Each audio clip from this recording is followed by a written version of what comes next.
people of Playground. I'm super fired up and stoked to share with you today that we've just released Photorealism.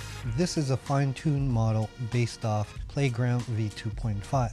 To access the new filter, make sure you go under Model and choose Playground v2.5 or Playground Chooses. And then in the filter section, you want to select Photorealism. Now, in case it's not obvious, this filter is highly focused on photoreal images. But we've also made a huge improvement to images that are half to full body. So if we zoom into this image here, we see that the face is very clear, the eyes are distinct, and this is without any inpainting or upscaling. Here's another example of a similar photo, but just a female. They're a match made in heaven.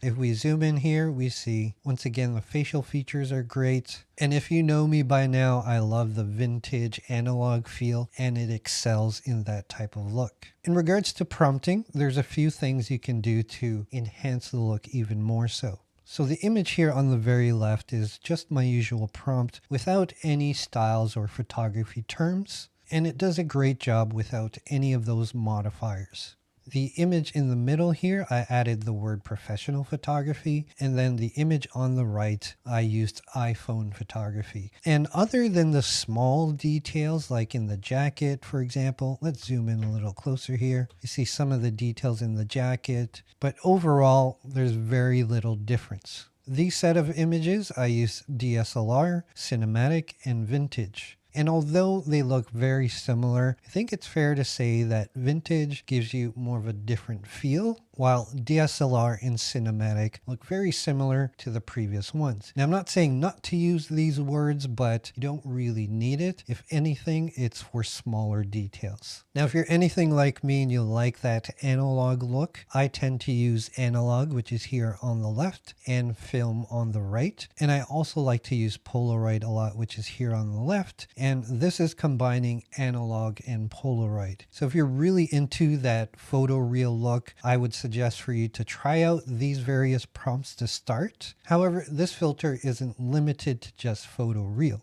These are some examples done by our incredible beta team. And I'm just going to go through a few to show you some examples. And you will find for people and characters, you can also be very creative with it. Maybe you like making statues. It does a pretty good job with that. Or perhaps you want to throw in some realistic looking animals too. How about some of your favorite characters? Tweedledee and Tweedledum, anybody?